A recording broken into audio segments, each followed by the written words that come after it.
रंगापुर नाम के गांव में शालिनी नाम की एक औरत रहा करती थी। उसे दो बेटियां थी। एक का नाम था शिवानी और दूसरी का सुहानी।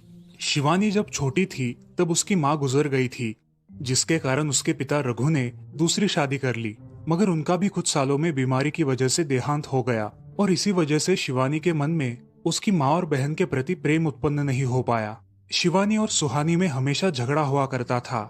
दोनों भी बहनें एक दूसरे से कभी प्यार से बात नहीं करती थी। शालिनी ये सब देख बड़ी चिंता में रहा करती थी। ऐसे ही एक दिन, शिवानी सुहानी, चलो आ जाओ, खाना खा लो। हाँ माँ, आई। हाँ माँ, मैं भी आई। ऐसा कहकर दोनों बेटियां वहां आ जाती है और देखती है तो उनकी माँ ने उन दोनों के लिए गाजर का हलवा बनाया था।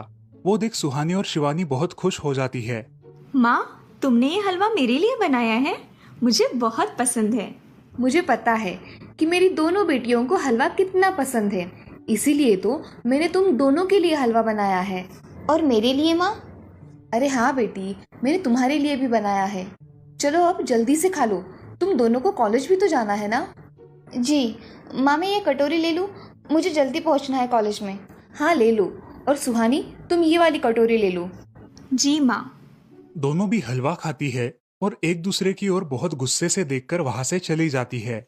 वो दोनों भी कॉलेज में एक साथ पढ़ा करती थी। फर्क सिर्फ इतना था कि शिवानी 3rd ईयर में थी और सुहानी 1st ईयर में। उन दोनों में 2 साल का अंतर था। फिर भी दोनों में हमेशा नोकझोंक हुआ करती थी, जैसे कि वो दोनों एक दूसरे की दुश्मन हो। ऐसे ही एक दिन, दीदी, मेरे कॉलेज की ट्रिप जाने वाली है। तुम्हारी भी ट्रिप जाने वाली है क्या? हाँ, मेरी भी जाने वाली है, मगर मेरा जाने का मन नहीं है। क्यों दीदी? क्योंकि वहाँ पे तुम हो। मुझे भी कोई शौक नहीं है तुम्हारे साथ आने का। मैंने ऐसे ही पूछ लिया। मैं जा रही हूँ। शिवानी और सुहानी एक दूसरे की ओर मुंह फेरकर वहां से चली जाती है। अगले दिन दोनों भी कॉलेज में जाती है। तब उनके टीचर उनसे पूछते हैं, शिवानी, तुम कॉलेज की ट्रिप में आने वाली हो? जी सर, मैं आने वाली हूँ। ठीक है, मैं तुम्हारा नाम लिखवा देता हूँ। जी सर। ऐसा बोलकर टीचर ट्रिप के लिए जाने वाले विद्यार्थियों की लिस्ट बना लेते हैं। घर आकर शिवानी और सुहानी ये बातें अपनी माँ को बताती है। सुहानी, शिवानी, तुम दोनों ट्रिप के लिए जा रही हो, मगर वहां जाके झगड़ा मत करना, नहीं तो ट्रिप पे जाने की कोई ज़रूरत नहीं है। नहीं माँ, हम झगड़ा नहीं करेंगे। हाँ माँ, हम झगड़ा नहीं करेंगे। तो फिर ठीक है, तुम दोनों जाओ। ये लो ट्रिप के लिए पैसे, और बाकी के ये तुम्हारे पास ही रखना।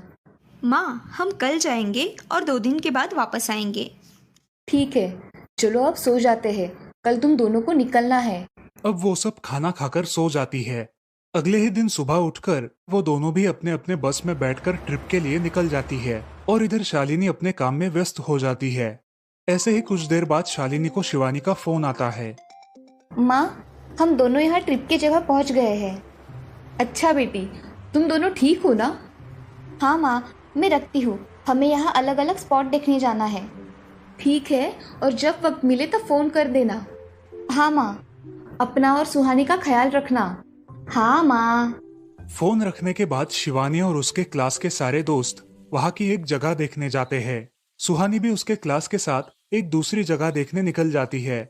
सारे बच्चे एक साथ घूमकर वापस आते हैं। शिवानी सुहानी को ढूंढती है, मगर सुहानी उसे कहीं दिखाई नहीं देती। इसीलिए शिवानी को बड़ी चिंता होने लगती है। अरे, ये सुहानी कहाँ रह गई? इसका तो कुछ भी पता नहीं, कहाँ ढूंढूं इसे? तभी शिवानी को सुहानी दिखाई देती है और उसके जान में जान आ जाती है।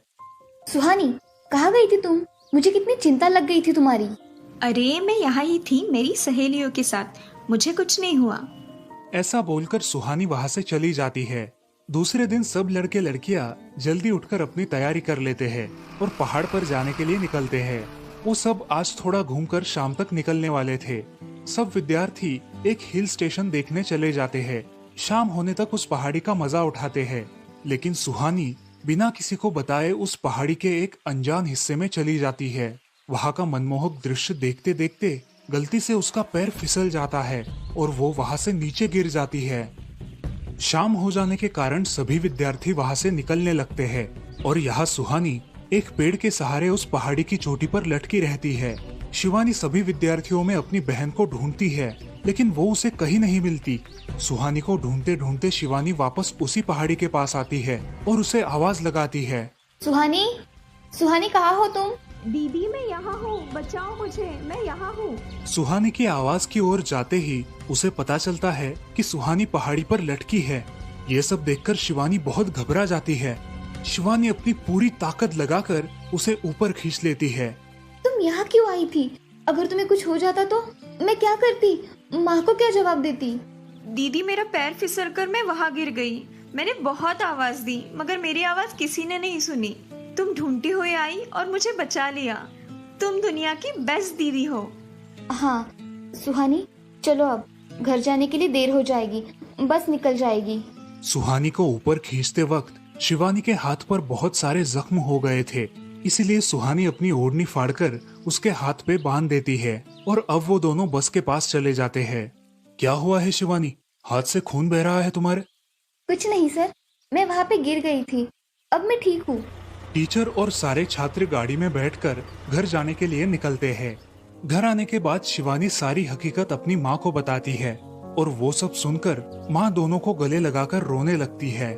तुम दोनों एक दूसरे के साथ होते हो इसीलिए मुझे कोई टेंशन नहीं रहता, मगर मेरी बच्चियों खुद का भी ख्याल रखा करो। उस दिन के बाद दोनों सौतेली बहनों ने अपने बीच की सब नोकझोंक बंद कर दी और हंसी खुशी सगी बहनों की तरह रहने लगी। दोस्तों, इस कहानी से हमें ये सीख मिलती है कि हम सबको एक दूसरे के प्रति द्वेष की भावनाएं छोड़कर प्यार से रहना चाहिए